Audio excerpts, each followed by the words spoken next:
राहता तालुक्यातील स्टेट बँकच्या एटीएममधून पैसे काढून फसवणूक करणारा एक आरोपी पोलिसांच्या जाळ्यात सापडला आहे। आरोपीचे नाव दीपक राजेंद्र सोनी, वय 35, राहणार संगमनगर, भोपाळ आहे। आरोपीस 2 मार्च 2025 रोजी अटक करण्यात आली। ही घटना 16 जानेवारी 2025 रोजी घडली, जेव्हा चंद्रभान लक्ष्मण वाणी, वय 63, हे पैसे काढण्यासाठी स्टेट बँकच्या एटीएमवर गेले होते। त्यावेळी अनोळखी 2 इसमांनी त्यांचा विश्वास संपादन करून त्यांचे एटीएम कार्ड घेतले आणि फसवणूक केली। त्यानंतर आरोपींनी त्यांच्यापासून एटीएम पिन मिळवून त्यांचे दुसरे कार्ड वापरून तब्बल 22,000 रुपये काढले। सदर प्रकरणी राहता पोलिसांनी तातडीने तपास सुरू केला आणि 2 मार्च 2025 रोजी आरोपी दीपक राजेंद्र सोनी यांस संशयास्पद स्थितीत पकडले। त्यांची अंगझडती घेतल्यावर त्यांच्याकडून एकूण 69 वेगवेगळ्या बँकचे एटीएम कार्ड्स आणि 2 फेविक्विक काढले गेले। आरोपीने एटीएम कार्ड्सचा वापर करून अनेक फसवणुकी केल्याचे कबूल केले आहे। आरोपीला न्यायालयाने 7 मार्च 2025 पर्यंत पोलीस कस्टडी दिली आहे। तपास सुरू असून पोलिसांना पुढील माहिती मिळण्याची आशा आहे। पोलीस अधीक्षक राकेश ओला, अपर पोलीस अधीक्षक वैभव कलुंबमरे आणि शिर्डी उपविभागीय पोलीस अधिकारी शिरीष वामने यांच्या मार्गदर्शनाखाली तपास पूर्ण होईल।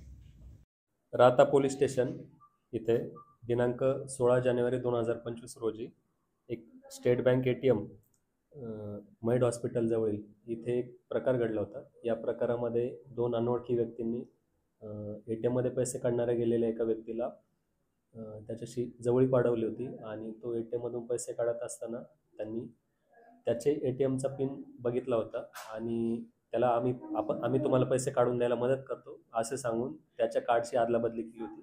आणि याच्यानंतर त्यांनी जवळपास ती व्यक्ती बाहेर पडल्यानंतर त्याला सेम रंगाचे सेम कंपनीचे एटीएम म्हणजे डुप्लिकेट होते ते त्याच्या हातात दिले होते आणि यानंतर त्यांनी पिन पाहिलेला असल्यामुळे त्या एटीएममधून त्यांनी त्या माणसाच्या नावाने 22,000 रुपये काढलेले होते। या प्रकरणी आपल्याकडे राहता पोलीस स्टेशनला फसवणुकीचा गुन्हा आपण दाखल केलेला होता। सदर गुन्ह्याच्या अनुषंगाने तपास करत असताना आपल्याला काल दिनांक 2 मार्च 2025 रोजी असाच एक संशयित व्यक्ती सदर एटीएम जवळ आढळून फिरत असल्याचं आपल्याला दिसून आलं होतं। या माहितीनंतर आपण सदर ठिकाणी तात्काळ आपले पोलीस अधिकारी रवाना झाले आणि त्यांनी पंचांसमक्ष त्या सदर इसमाची झडती घेतली। या झडतीमध्ये आपल्याला जवळपास त्याच्याकडून 69 विविध कंपन्यांचे आणि विविध बँकांचे एटीएम प्राप्त झालेले आहेत। सध्या आज आपण सदर आरोपीला मान्य न्यायालयात हजर केलेले होते। या दरम्यान आपल्याला 5 दिवसांची सदर आरोपीची पोलीस कस्टडी मिळालेली आहे। या घटनेच्या अनुषंगाने आपल्याला जे 69 एटीएम या व्यक्तीकडून मिळालेले आहेत, या एटीएमच्या अनुषंगाने आपण त्यांचे जे मालक आहेत त्यांच्याशी संपर्क करत आहोत आणि यामध्ये आपल्याला विविध भागातील एटीएम असून यातील एक एटीएम नेवासामध्ये असल्याचे आपल्याला कळालेले।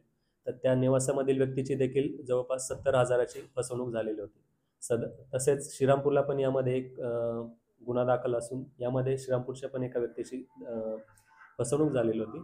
तर या प्रकारामध्ये सदरची व्यक्ती एटीएममध्ये एखादा माणूस पैसे काढण्यासाठी गेले असताना त्याचा विश्वास संपादन करायचे आणि त्याच्याशी जवळीक वाढून त्याच्याशी गप्पा मारून त्याच्यानंतर आम्ही तुम्हाला पैसे काढून देतो असे म्हणून कधी कधी ते एटीएमची अफरातफरी करायचे आणि त्या माणसाला सदरचे दुसरे एटीएम द्यायचे आणि त्याचं एटीएम आपल्या हातात घ्यायचे। किंवा आम्हाला त्याच्याकडे काल जेव्हा झडती घेतली त्यामध्ये काही त्याच्याकडे फेविक्विकचे आपल्याला छोटेसे पाऊच पण सापडून आलेले।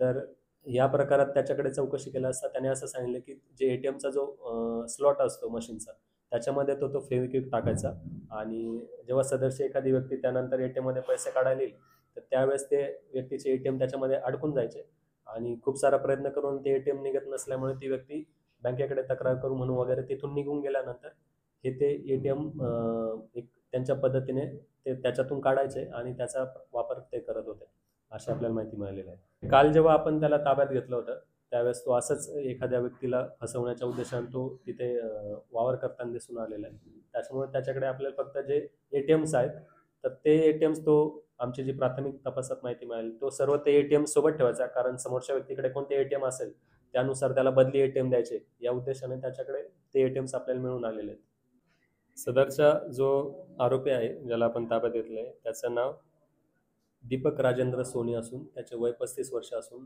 त्याने जी प्राथमिक आम्हाला माहिती मिळाली त्याचं MBAचं शिक्षण झालेलं आहे आणि तो मध्य प्रदेशातील भोपाळ इथला असून तो इकडे काही कालावधीपासून महाराष्ट्रात राहत असल्याची प्राथमिक माहिती आहे. आज एक महिला त्या ATM मध्ये पैसे काढण्यासाठी गेली असता त्या महिलेला तो व्यक्ती तिथे संशयास्पद स्थितीत आढळून आला आणि सदरच्या प्रकाराबाबत आपल्याकडे राहता पोलीस स्टेशनला देखील एक गुन्हा काही दिवसांपूर्वीच दाखल असल्याने आपण त्या संदर्भात बँकेशी देखील व्यवहार केलेला होता. त्याच्यामुळे त्या महिलेने जी सतर्कता दाखवली त्याच्यामुळे आपल्या पोलीस स्टेशनला तात्काळ त्यांनी माहिती कळवली आणि आपल्या पोलीस स्टेशनचे अधिकारी आणि कर्मचारी तात्काळ तिथे रवाना झाल्यामुळे सदरचा आरोपी आपल्याला ताब्यात मिळून आलेला आहे. राहता पोलीस स्टेशनच्या हद्दीत तरी हा एकच गुन्हा दाखल आहे. लोणी पोलीस स्टेशनमध्ये देखील असा एक गुन्हा दाखल आहे आणि आता जे या घटनेच्या अनुषंगाने मी सर्व नावांना देखील करू इच्छितो की आपली देखील अशी कधी फसवणूक झाली असेल किंवा असे कोणी आपल्याकडून ATMची अफरातफर केली असेल किंवा आपल्याकडून पैशांबाबत ATM मधून फसवणूक झालेली असेल तर आपण तत्काळ राहता पोलीस स्टेशनशी संपर्क साधावा आणि आमच्याकडे जे ATM आहेत त्यांच्या मालकांशी देखील आम्ही या अनुषंगाने संपर्क करत आहोत.